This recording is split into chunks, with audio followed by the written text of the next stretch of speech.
Ya. Assalamualaikum warahmatullahi wabarakatuh. Waalaikumsalam warahmatullahi wabarakatuh. Oke, sebelum kita mulai, ya, untuk praktikum kemarin praktikum yang ngajar siapa ya? Yang di D3?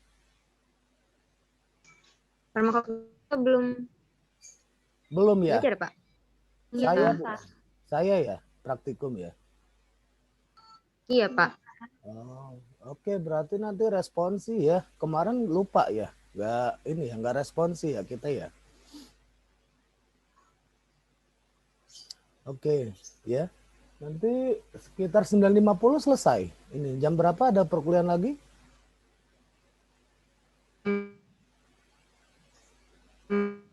Halo? Iya, Gimana? Suaranya kurang jelas, putus-putus.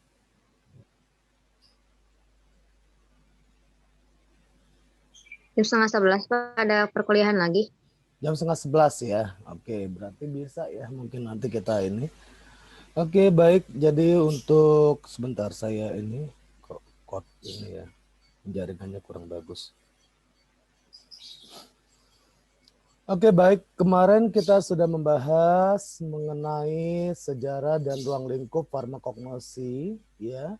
Tentunya kita sudah paham betul apa itu farmakognosi, ilmu pengetahuan tentang obat yang merupakan yang berasal dari bahan alam, baik dari tumbuhan, hewan, dan mineral, ya. Nah, tentunya bahan baku yang digunakan yang berasal dari tumbuhan, hewan, dan mineral itu kalau di farmakognosi yang disebut dengan simplicia, ya. Jadi untuk materi kali ini kita bahas mengenai simplicia, ya. Untuk share screen saya sudah kebaca, sudah ada? Sudah ada, Pak. Sudah ada, Pak. Oke, baik ya, kita mulai saja, ya.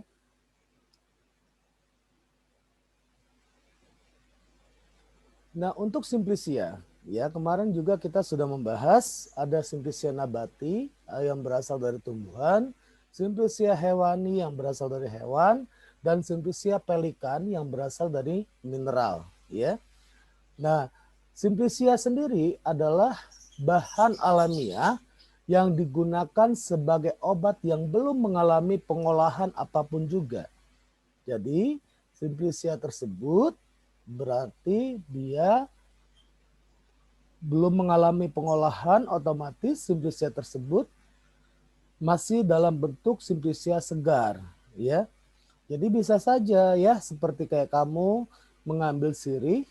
Nah, sirih ini nanti kamu langsung gunakan untuk direbus, ya, banyak ya orang tuanya digunakan, ya. Jadi itu juga itu yang disebut dengan belum mengalami pengolahan apapun juga. Kecuali dinyatakan lain adalah simplicia yang telah dikeringkan. Jadi nanti untuk praktikum, nanti kamu bikin simplicia yang berasal dari nabati, nanti kita masuk ke responsi, ya. Responsi praktikum, nanti saya bagi. Kamu akan membawa simplicia atau tanaman apa saja yang kamu harus bisa bikin pembuatan simplicia ini sesuai dengan tahapan pembuatan, ya. Nah, sekarang kita lihat. Tentunya simplicia ini harus menjamin keseragaman senyawa aktifnya. Nah, tentunya dalam menjamin keseragaman senyawa aktif, ya, untuk keamanan maupun kegunaannya, maka simplicia harus memenuhi persyaratan minimal. Nah, persyaratan minimal tersebut apa saja? Ya, tentunya yang harus diperhatikan adalah bahan baku. Ya. Bahan baku simplicia ini terdiri dari tanaman apa saja yang kita gunakan. Nanti ada tanaman yang digunakan, ada 3 yang biasa digunakan dalam pembuatan simplicia. Ada tanaman budidaya, tanaman liar, maupun tanaman obat keluarga. Ya. Jadi bahan baku simplicianya kita harus tahu berasal dari mana. Nah, terus yang kedua, proses pembuatan. Jadi proses pembuatan simplisia ini juga harus sesuai. Ya, sesuai itu yang bagaimana? Sesuai dengan tahapan pembuatan simplisia. Tahapannya itu tidak boleh tidak beraturan. Harus berurutan. Karena kenapa? Kita harus menjamin keseragaman senyawa aktif. Ya. Jadi inilah yang harus kita perhatikan. Pertama, bahan baku yang kita gunakan apa? Yang kedua, tahapan pembuatan simplisianya betul apa tidak?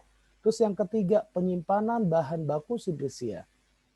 Jadi dalam penyimpanan bahan baku simplisia, ini harus diperhatikan adalah pada saat penyimpanannya itu di mana, ya. Tentunya kalau seandainya di gudang, ya gudangnya tidak boleh terkena sinar matahari langsung, dan juga gudang tidak boleh bocor, dan juga simplisia ini harus sesuai dengan penyimpanan suhu, ya. Jadi suhunya misalnya suhu kamar berarti 15 sampai 25 derajat Celcius. Ya, kalau penyimpanan dalam suhu kamar 15 sampai 25 derajat Celcius.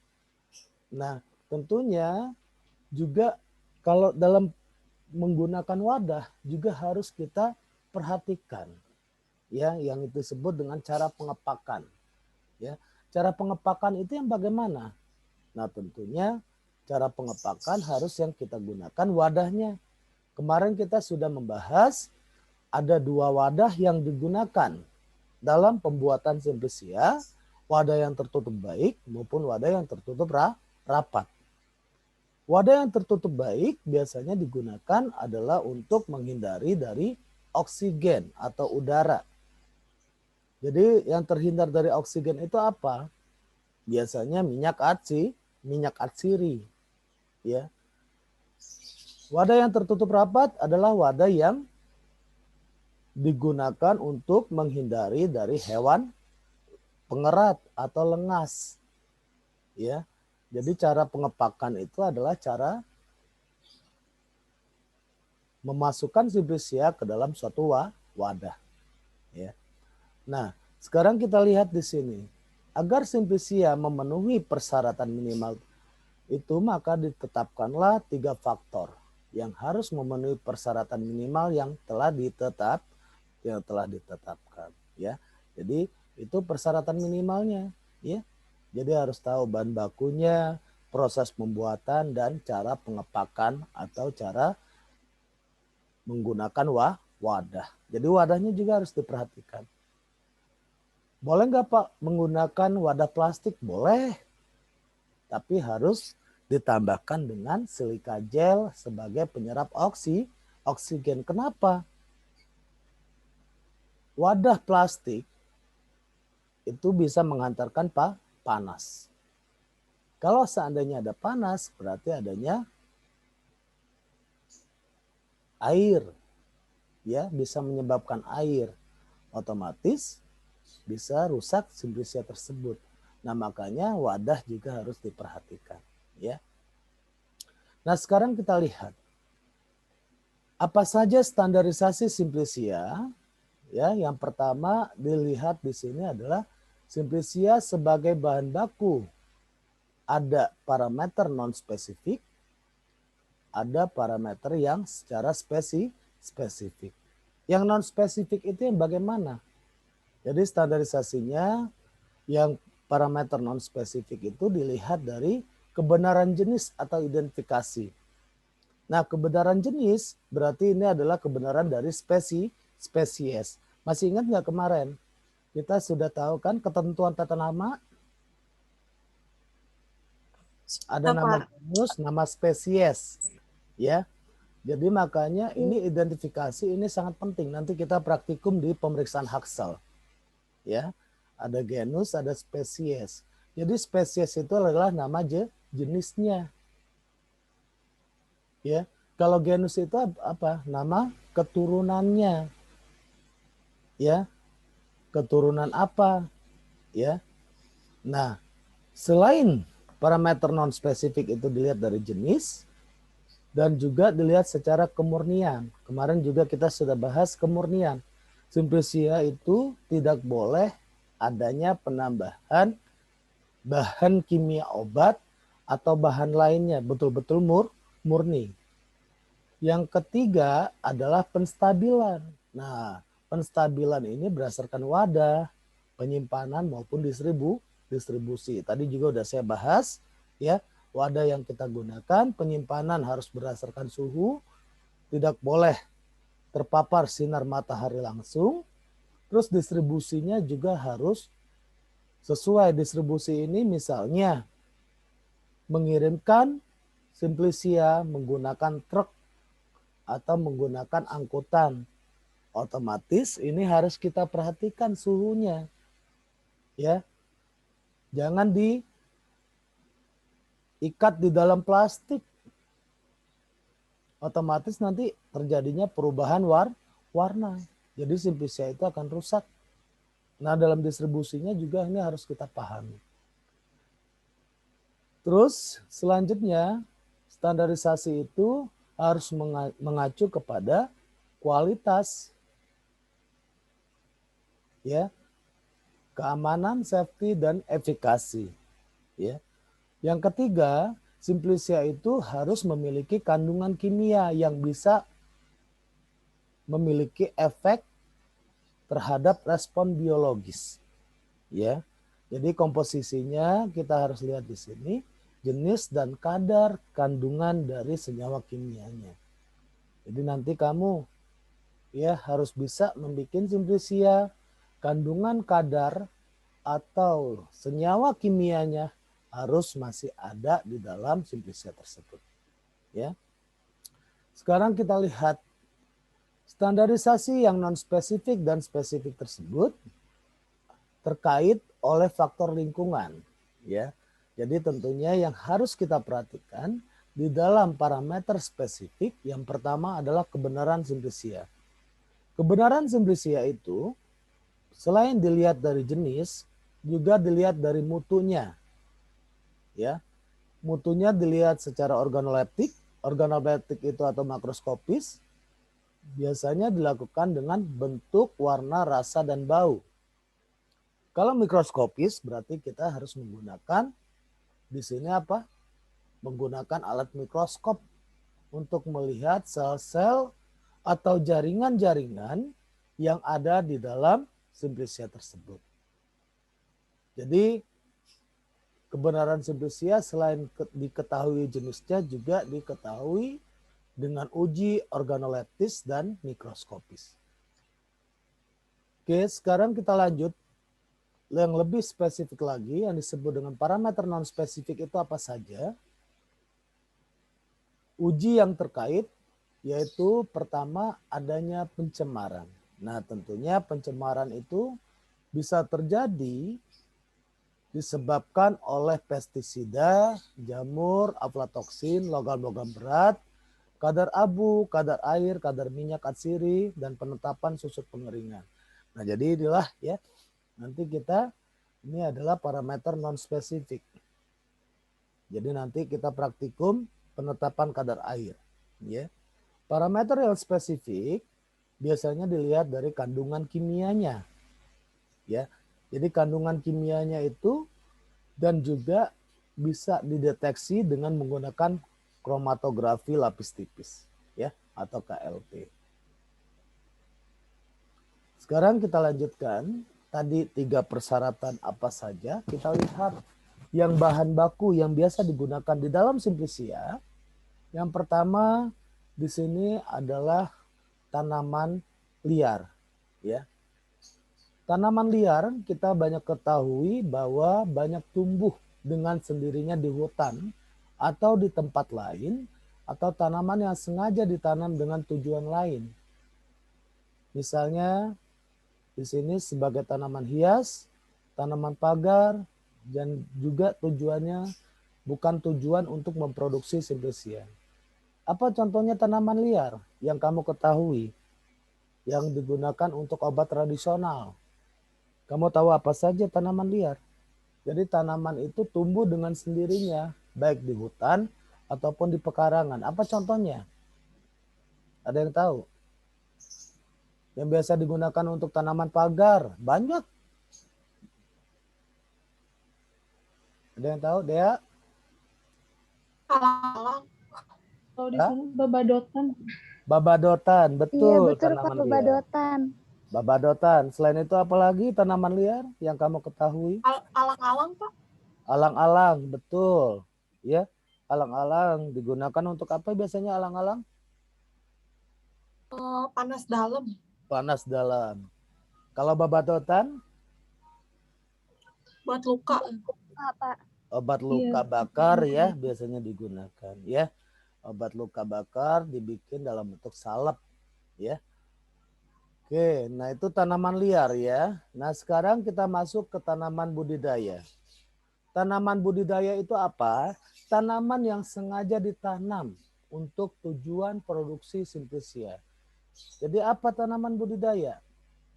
Jadi tanaman budidaya ini berarti dia berasal dari tanaman budidaya itu dari biji, bibit atau benih.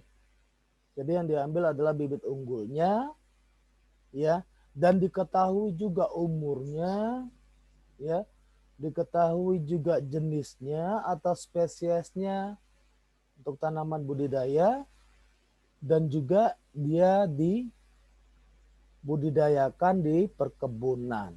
Ya, tentunya di sini tanaman budidaya ini sangat baik dan sangat bagus digunakan untuk pembuatan obat tradisional. Ada lagi tanaman obat keluarga. Ya. Tanaman obat keluarga ini adalah tanaman tumpang sari yang merupakan tanaman yang digunakan biasanya ditanam di pekarangan. Ya, di pekarangan sendiri atau banyak ditanam di mana? Di kelurahan, di desa, ya. Nah ini budidayanya, ya kayak kita juga di kampus itu ada di laboratorium. Kamu lihat kan di laboratorium apotek hidup sudah pernah ke laboratorium, ya? Ada apotek hidup, ya. Nah apotek hidup itu banyaknya adalah tanaman obat keluarga, ya. Jadi ini yang paling bagus dari ketiga ini apa? Tentunya yang paling bagus adalah tanaman budidaya, ya. Kalau tanaman liar itu kurang baik, kenapa? Ya, karena mutunya tidak tetap. Mutu yang tidak tetap itu yang bagaimana? Yang diketahui, pertama kita nggak tahu umur tanamannya, ya, namanya juga tanaman liar. Umur tanamannya kita tidak tahu, ya. Karena umur tanamannya kita ketahui, maka dia bisa mempengaruhi dari kadar senyawa kimia yang ada di dalam simplisia tersebut. Nah, tentunya di sini yang harus diperhatikan yang pada saat panennya itu. Ya, nanti kamu harus paham, ya. Umur tanaman pada saat panen pada saat kapan? Zat aktif itu atau kadar senyawa kimia itu paling banyak. Nah, tentunya disinilah ya kamu harus perhatikan semacam kayak kulit batang. Kulit batang diambil adalah pada saat tanaman itu cukup umur. Tanaman itu cukup umur berarti ada jaringan xilem, ada jaringan floem, ada kambium. Ya, juga ini harus diperhatikan. Dan umur tanamannya kita harus paham. Ya, kalau tanaman budidaya kita tahu proses dari pembibitan dari bibit dari nol ya sampai pada saat kapan kita panen ya. Makanya tanaman liar itu tidak bagus digunakan ya. Karena umurnya tidak diketahui, jenisnya juga tidak diketahui, ya jenis itu adalah spesies tadi yang saya bilang, ya. Nah genusnya walaupun nama genus sama, tapi jenis berbeda. Contohnya apa? Genus sama, satu genus yang sama, spesies yang berbeda. Apa contohnya? Tanaman apa? Ayo, ada yang tahu? Satu genus satu keturunan tapi memiliki beberapa jenis. Ada yang tahu nggak? Apa contohnya? Kunyit sama koneng gede sama nggak Pak? Koneng gede apa itu? Kurkumae, Kurkuma apa? rhizoma. Hah? Kurkuma? Kurkuma domestica sama kurkuma Kurkuma rhizoma. Ya, santorica. santoriza, ya. Santoriza. Kunyit sama temulawak, ya. Itu sama-sama kurkuma kan? Ya enggak? Iya Pak, sama. Sama-sama kurkuma kan? Iya Nah, Pak. tentunya di sini karena dia sama-sama kurkuma berarti sama-sama nama genusnya sama, ya. Nah, tentunya tapi nama jenisnya yang berbeda. Selain itu apa lagi yang kamu ketahui? Selain itu,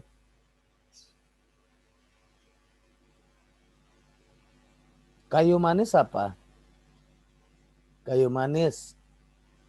Nama ininya Namumum. Cinnamomum apa? Cinnamomum itu banyak. Ya. Jadi Cinnamomum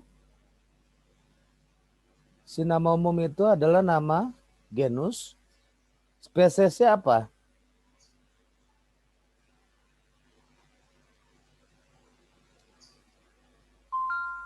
Spesiesnya apa? Perum Nama Cinnamomum cassia, Cinnamomum burmani, ya. Jadi dia nama sama-sama satu genus tapi memiliki jenis yang berbeda, ya. Ada kayu manis Cina, kayu manis Padang, ya. Banyak lagi yang lain, ada 5 sampai 6, ya. Walaupun dia satu keturunan kayu manis, ya. Jadi kita harus paham apa bedanya genus, apa bedanya spesies. Nah, kalau untuk tanaman budidaya otomatis jenisnya atau spesiesnya sudah diketahui, ya. Nah, kenapa kamu lihat misalnya di kebun raya dikasih plat, dikasih nama? Karena nama genus dan spesiesnya sudah diketahui. Sudah ke kebun raya belum? Belum pernah ke kebun raya? Sudah Pak. Lihat nggak? Lihat nggak? Pelang-pelang. Lihat Pak. Lihat. Ya. Pak. Itu nama genus, nama spesies, sama nama penemunya. Ya. Oke, selanjutnya tanaman budidaya itu kenapa dia baik digunakan? Karena lingkungan tempat tumbuhnya ini dia betul-betul dirawat atau betul-betul dijaga. Beda sama tanaman liar. Tanaman liar dia tumbuh dengan sendirinya. Ya, karena dia tumbuh dengan sendirinya, otomatis tidak dirawat, ya. Nah, tentunya ini berhubungan sangat erat hubungannya dengan kandungan senyawa kimianya. Nah, jadi lingkungan tempat tumbuh juga ini bisa mempengaruhi dari berbagai macam tanaman, ya, baik tanaman liar, tanaman obat keluarga maupun tanaman budidaya. Jadi yang paling baik digunakan adalah tanaman budidaya, ya. Sekarang kita lihat di sini bahwa perusahaan obat tradisional yang menggunakan Simplicia yang berasal dari tumbuhan liar selain mutu berbeda sering pula menyebabkan harga yang bervariasi. Jadi banyak perusahaan obat tradisional menggunakan tanaman liar karena kenapa? Harganya lebih murah. Tapi mutunya atau senyawa kimianya yang kurang baik. Nah, tentunya harus dilakukan pembudidayaan tanaman obat untuk memenuhi kepentingan atau keperluan Simplicia, ya. Jadi tentunya yang harus diperhatikan pertama keseragaman umurnya, lingkungan tempat tumbuhnya, ya, dan juga jenisnya, ya. Tentunya Supaya apa? Supaya diperoleh mutu simplisia yang seragam. Ya, mutu simplisia yang seragam itu otomatis dilihat dari kandungan senyawa kimianya. Ya. Nah, sekarang kita lihat. Tanaman budidaya juga tadi juga sudah saya jelaskan. Biasanya dengan pemilihan bibit unggul, ya. Jadi bahwa dihasilkanlah kandungan kimia atau kandungan senyawa kimia yang aktif atau kandungan senyawa kimia yang tinggi. Ya.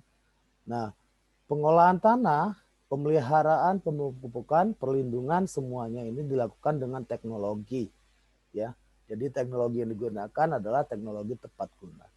Makanya yang direkomendasikan yang paling bagus digunakan adalah tanaman yang berasal dari tanaman budidaya. Oke. Sekarang kita lihat dasar pembuatan simplisia. Simplisia bisa dibuat dengan cara pengeringan. Nah, ini nanti kamu lakukan di dalam praktikum. Jadi pengeringan itu pembuatan simplisia dengan cara menggunakan pengeringan alamiah maupun pengeringan buatan. Nah, pengeringan alamiah tentunya pengeringan yang dilakukan di sini baik diangin-anginkan maupun dengan cara pemanasan atau pengeringan dengan sinar matahari langsung. Nah, biasanya dalam pengeringan simplisia membutuhkan waktu yang lama kalau untuk pengeringan secara alamiah karena tergantung cuaca. Nah, tentunya dengan waktu yang lama bisa mengakibatkan perubahan kimia. Jadi yang harus diperhatikan nanti kita lihat ya tahapan pembuatan simplisia yang baik itu yang bagaimana.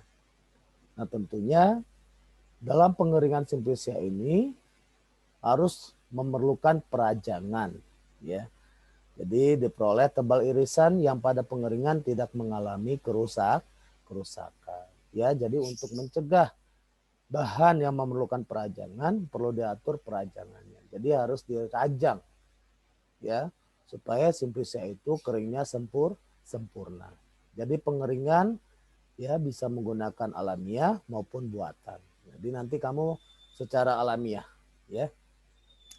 Pembuatan simplisia selain dengan cara pengeringan juga bisa dilakukan secara fermentasi ya. Jadi fermentasi itu yang digunakan adalah proses menggunakan enzim yang berasal dari mikroba atau mikroorganisme. Nah, tentunya yang harus diperhatikan dalam proses fermentasi ya. Nah, di sini yang kita perhatikan adalah bagaimana kerja dari mikroorganisme tersebut bisa menghasilkan enzim yang dapat membantu untuk membuat suatu produk kandungan kimia yang baik atau yang baru. Contohnya apa? Yang proses fermentasi.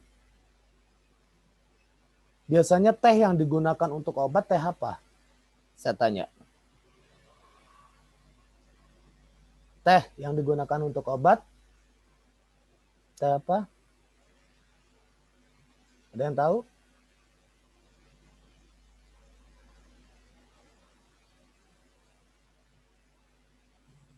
Teh hijau, Pak. Teh hijau, betul.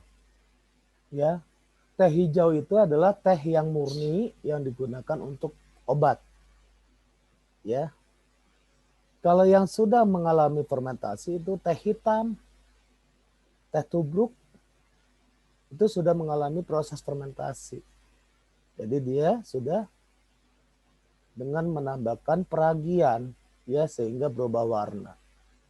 Ya. Nah, itu ya bedanya. Contohnya itu adalah teh, ya. Terus simplisia dibuat dengan proses khusus. Nah, tentunya proses khusus ini dengan cara dilakukan pengekstrakan, ya, dilakukan ekstraksi. Nanti di farmakognosi 2 kamu belajar bagaimana cara mengekstraksi atau menyuling membuat suatu ekstrak kental, ya. Nah, tentunya sudah ekstrak kental yang terjadi atau yang dibentuk, nah itu yang bisa digunakan atau dimasukkan ke dalam suatu sediaan. Ya, contoh kita lihat yang sudah dalam bentuk ekstrak apa? Dibuat dengan proses khusus yang termasuk ke dalam golongan obat herbal terstandar. Apa? Tolak angin, Ekstrak belladonna. tolak angin Belladonna. cair. Ya, tolak angin cair itu adalah ekstrak. Ya. Nah, itu adalah ekstrak. Ya. Jadi dia ekstrak, jadi sudah termasuk ke dalam obat herbal terstandar. Ya. Oke, nah itu dibuat dengan proses khusus, dibikin dalam bentuk sediaan ekstrak. Ya, ekstrak itu adalah sari. Ya. Nah, simplicia yang dibuat dengan memerlukan air. Nah, ini tentunya adalah pati. Pati talak itu adalah amilum. Ya. Jadi air yang digunakan juga harus bebas dari pencemaran, ya baik kuman patogen, logam-logam berat, ya. Biasanya digunakan pati atau talak ini digunakan air sebagai pelarutnya. Kenapa digunakan air sebagai pelarutnya? Karena untuk bisa, kalau tidak dilarutkan dengan air untuk mengidentifikasi menggunakan tes iodida, melihat amilosa dan amilopektin, otomatis tidak bisa senyawa kimianya kita deteksi. Jadi harus dibikin atau dilarutkan dulu dengan air. Ya, pati atau amilum atau talak itu harus digunakan air. Ya, oke sampai sini ada yang ditanyakan. Nah ini simplicia ya, kita harus paham betul ya apa saja parameter spesifik dan non spesifik dari simplicia. Tanaman yang paling baik digunakan adalah tanaman apa, dan proses pembuatan simplicia ada baik secara pengeringan, fermentasi, pembuatan simplicia dengan cara ekstraksi, atau juga pembuatan simplicia dengan menggunakan air. Oke, sampai sini ada yang ditanyakan. Nah ini simplicia ya. Oke, ada yang ditanyakan sampai sini?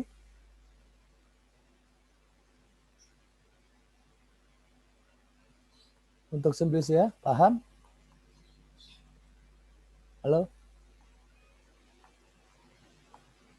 Bapak untuk materi ini belum ada di e-kampus ya Pak? Belum saya upload. Belum, nanti saya upload di e-kampus. Iya Pak. Iya. Ada lagi yang ditanyakan?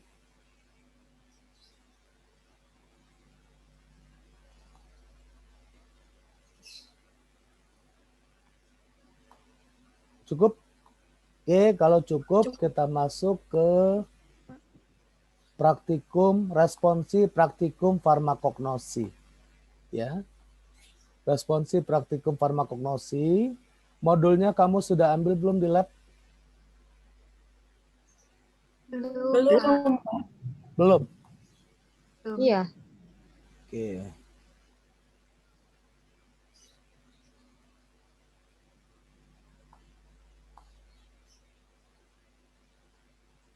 Bentar ya.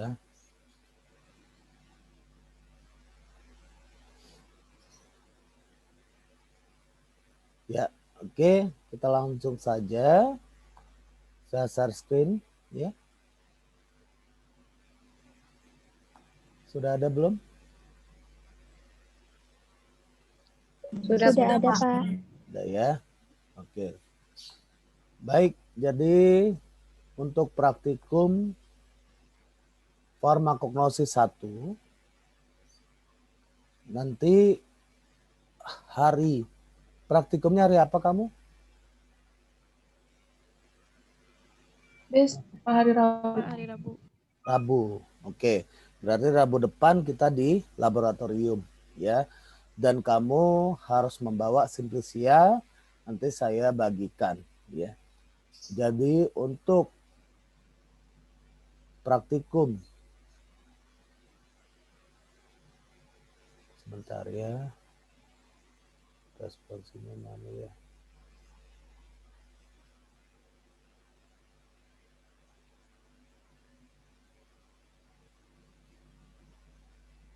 Untuk praktikum farmakognosi, pertama kamu membuat simplicia.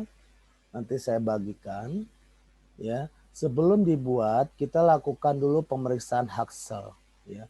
Jadi pemeriksaan Haxel itu yang bagaimana ya? Pemeriksaan Haxel, sorry. Ini salah ini. Maaf ya. Sebentar.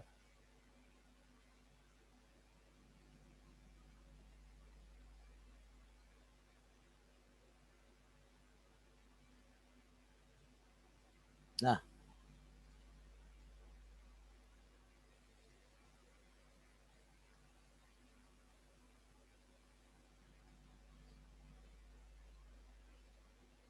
oke. Jadi nanti saya bagi, kamu bawa Simplicia. Terus kamu ada yang di luar kota nggak ini? Apa dalam kota semua? Ada, Pak. Yang di luar kota siapa? Tia. Di mana luar kotanya?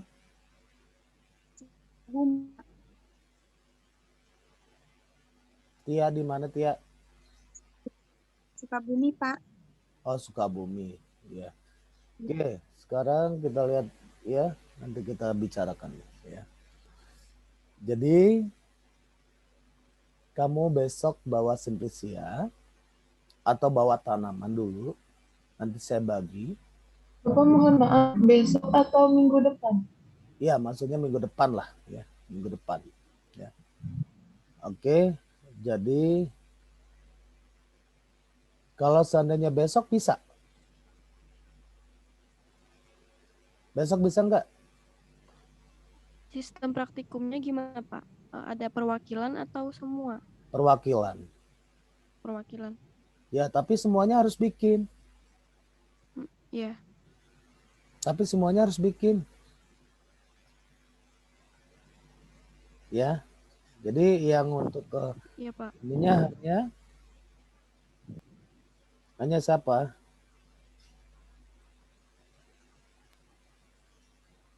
Mungkin untuk besok yang datang dibicarain dulu, Pak, sama yang Oke, lain. kalau enggak udah minggu depannya aja deh, nggak apa-apa deh ya. Kita terlambat 1 hari. Ya kemarin lupa kamunya juga ya. Lupa ya, responsi ya. Nggak ngabarin. Ya. Oke, jadi pertama pemeriksaan Haxel. Setelah pemeriksaan Haxel, kamu bikin sendiri Simplicianya. Ya, kamu bikin sendiri Simplicianya sesuai dengan tahapan pembuatan Simplicia, pengumpulan bahan baku, sortasi basah, pencucian, ya pengeringan. Terus nanti pemeriksaan kadar air nanti terakhir, ya. Nah, setelah bikin Simplicia sampai penghalusan dan penyimpanan atau menggunakan wadah, kamu kasih etiket. Ya. Jadi kamu bikin Simplicia itu dalam bentuk serbuk. Nah, setelah bikin Simplicia, kamu lanjut diuji. Ya. Jadi kita uji pertama kandungan senyawa kimianya yang ada di dalam Simplicia, alkaloidnya bagaimana, apakah ada tidak flavonoidnya, terpen, steroid, fenol dan saponinnya apakah ada apa tidak, ya. Kalau seandainya di dalam literatur ada, tapi di dalam Simplicia kamu tidak ada, berarti tahapan pembuatan Simplicianya salah. Ya, ini yang harus diperhatikan. Oke, paham sampai sini? Jadi kita sendiri Paham, Pak. kita sendiri yang bikin Simplicia, kita sendiri yang nguji apakah Simplicianya itu memiliki kandungan senyawa aktif apa tidak.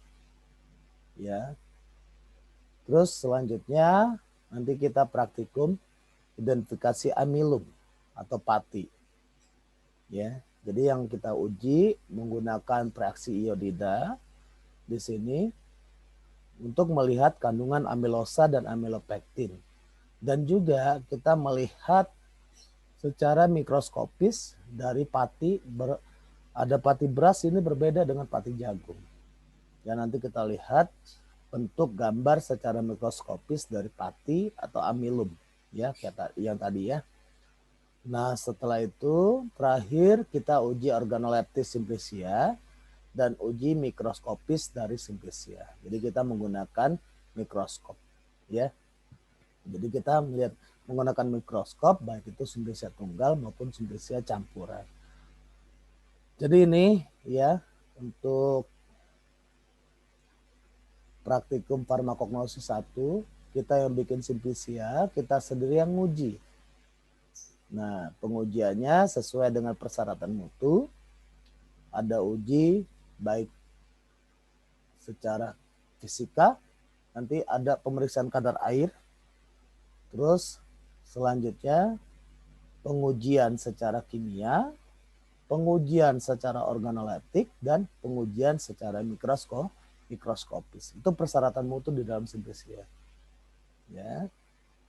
Oke, nah sekarang saya bagi ya untuk nama kamu ya. Siapa saja ini, maaf ya. Oke.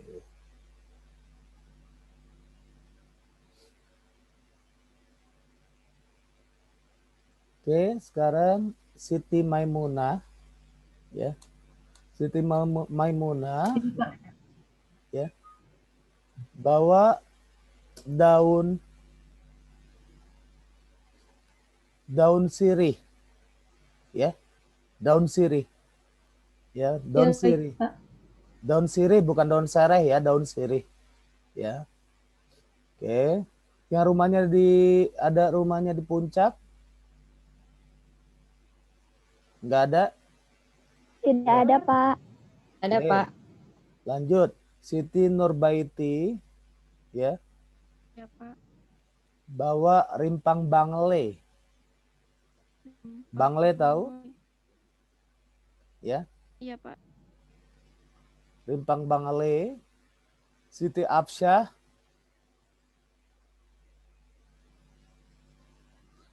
Siti Absyah di sini bawa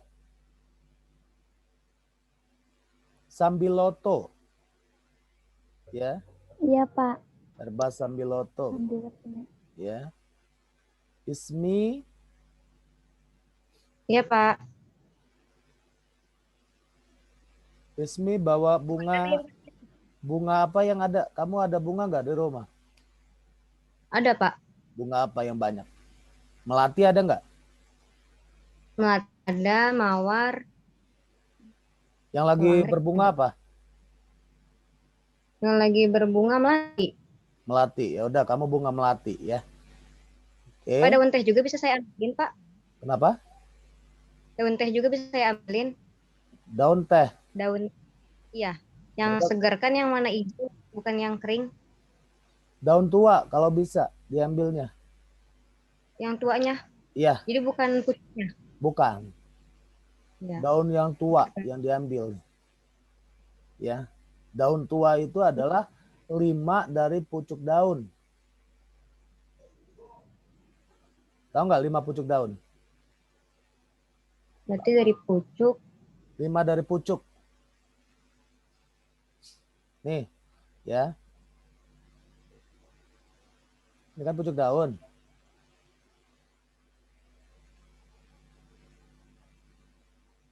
Ya, biasanya kan itu kan paling gede. Nah, berarti yang diambil adalah dari, kalau yang daun ya, berarti yang diambil adalah ini. Sini ke bawah. Paham nggak? Itu yang disebut dengan daun Ya. daun tua. Ya, kalau daun muda itu ya pucuk daun ini. Ya, itu bedanya daun tua sama daun muda. Ya, paham ya?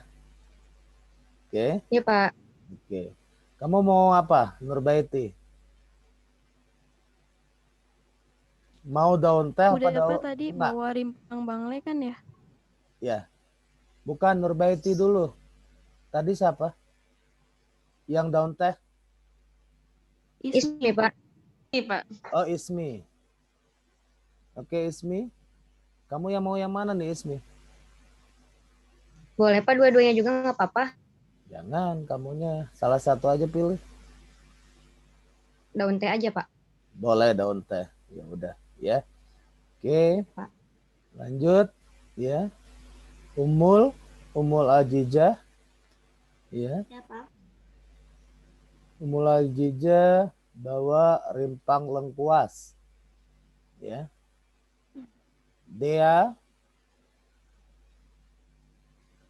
Dia bawa biji pete Cina.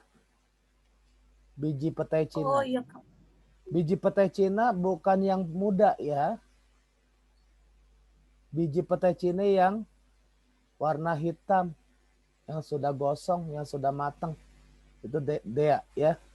Jadi bukan yang Iya, buat Pak. lalapan, bukan yang buat lalapan. Ya. Oke, bukan yang buat lalapan.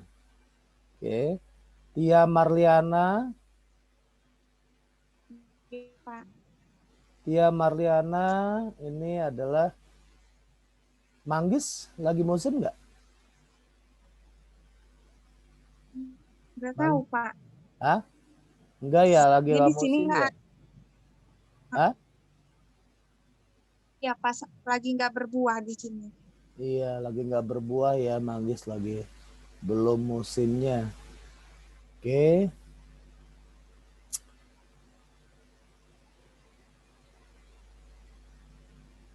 Kamu di mana ini? Siapa? Sukabumi, Pak. Oke, daun salam deh. Daun salam Sukabumi ya, yang asli sana ya. Daun salam Iya, Sukabumi. Pak. Oke. Terus, siapa yang belum? Dini Ega. belum, Pak. Ega belum? Iya, Ega juga belum, Pak. Ega Jadi sama juga belum, siapa? Pak. Dini, Feby, Ega sama Feby ya. Oke. Dini juga. Ega ada buah mengkudu. Mengkudu, Mengkudu apa mahkota dewa? Ya. kayaknya kayak mengkudu aja deh, Pak ya. Oke. Ya. Buahnya Ya. yang sudah matang ya, yang bau itu. Yang sudah matang bawahnya. Ya. Oke. Terus, siapa lagi yang belum? Feby, Pak. Siapa? Mana orangnya? Feby. Feby, mana Feby? Iya, Pak. Iya, Feby ya. Oke. Feby. Di rumah kamu ada apa, Feby? Daun sirsak, daun ubi jalar. Daun sirsak. Terus daun? Iya, ada, Pak. Ubi Daun apa lagi? jalar. Banyak sih, Pak, daun mah di sini, Pak. Daun apa? Di mana kamu tinggal? Saya daerah Dramaga, Pak, Ciberem. Oh, Dramaga. Iya, iya. Oke, daun ubi jalar boleh. Daun ubi Iya, Pak. jalar, ya. Oke. Ada lagi yang belum? Diambilnya pucuknya atau apa, Pak? Maaf, Pak. Enggak, yang tua. Oh, yang tua. Iya. Udah kebagian semua? Dini belum, Pak. Ini. Iya. Oke, Dini mah diam aja itu. Dini, ya. Daun cengkeh bisa nggak? Dini. Apa daun jati Belanda?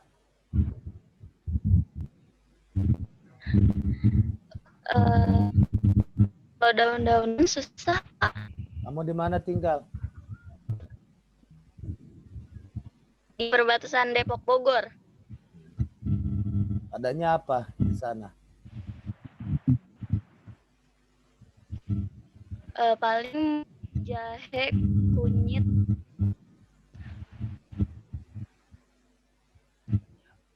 Oke, jahe merah ya. Jahenya jahe merah ya. Iya, Pak. Jahenya rimpang jahe merah. Iya, Pak. Ya. Oke, jadi nanti Bapak. Ya. Bapak mohon maaf. Ah, Sambiloto tanaman saya mati, Pak. Gimana ya, Pak? Saya jadi gak ada lagi tanaman sambilotonya. sambilotonya mati. Di rumahnya ada apa? Iya, tadi Meni- ada meniran ada nggak? terus ada kejibeling, meniran. Meniran ada nggak sama pegagan? Kalau pegagan ada, Pak. Ya udah pegagan aja ya. Banyak nggak? Iya, pegagan aja. Banyak nggak? Sedikit sih, Pak. Enggak begitu banyak. Dikit ya. Waduh, Iya. harus banyak 1 kilo. Gak punya 1 kilo.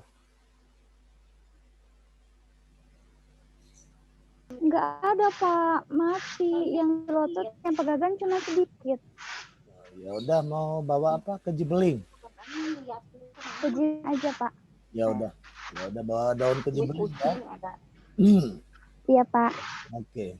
Ya. Nah, besok nanti kamu perwakilan saja hari Rabu, tapi kita Selasa teori dulu ya. Kita Selasa teori dulu. Jadi nanti saya minta yang perwakilan aja, yang daun siapa? Ya. Yang daun, yang dapat daun siapa? 1 orang perwakilan. Yang dapat akar, akar tadi nggak ada ya. Oke, yang dapat rimpang siapa? 1 orang. Ya. Yang dapat biji siapa? 1 orang. Ya. Yang dapat buah mengkudu tadi siapa? 1 orang.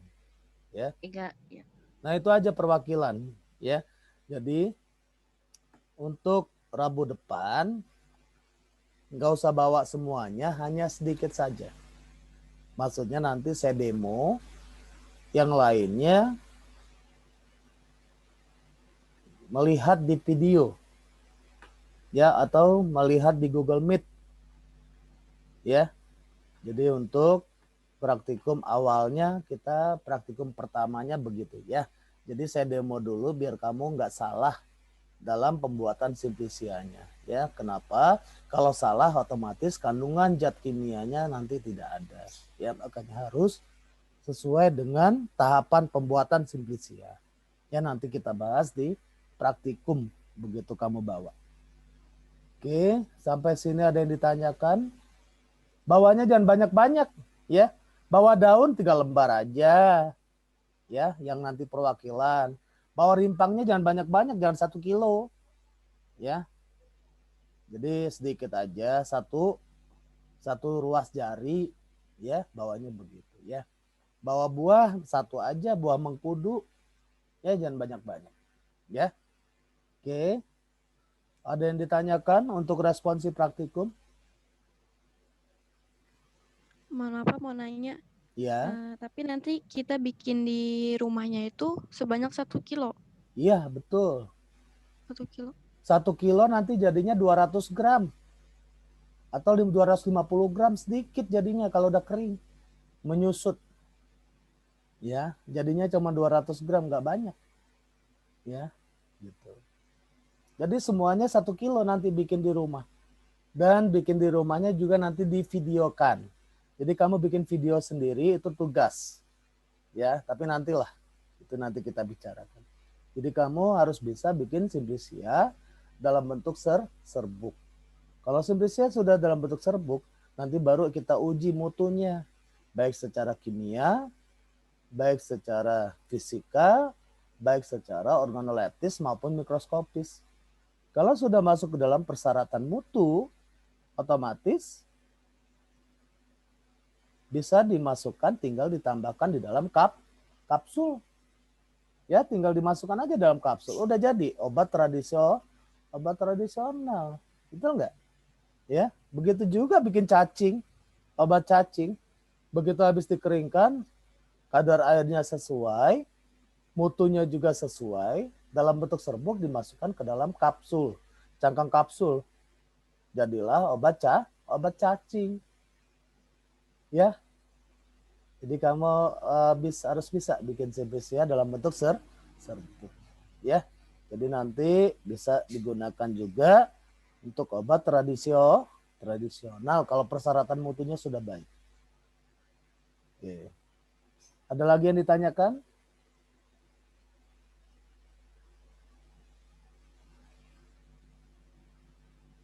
Jadi Rabu Selasa kita masuk dulu teori. Ya, saya arahin lagi, saya ingatin lagi, takutnya kamu Rabunya lupa. Ya. Oke. Ya, Pak. Baik, kalau nggak ada lagi, ya cukup untuk pertemuan kita kali ini. Ya, teori simplisia dan juga responsi praktikum. Ya. Ada pertanyaan? Tidak ada, Pak. Tidak ada, Pak. Nggak ada pertanyaan, ya. Baik, kalau nggak ada pertanyaan untuk perkuliahan kali ini cukup sampai di sini, ya. Terima kasih semuanya. Assalamualaikum warahmatullahi wabarakatuh. Waalaikumsalam. Waalaikumsalam warahmatullahi wabarakatuh. Terima kasih, Pak. Terima kasih, Pak.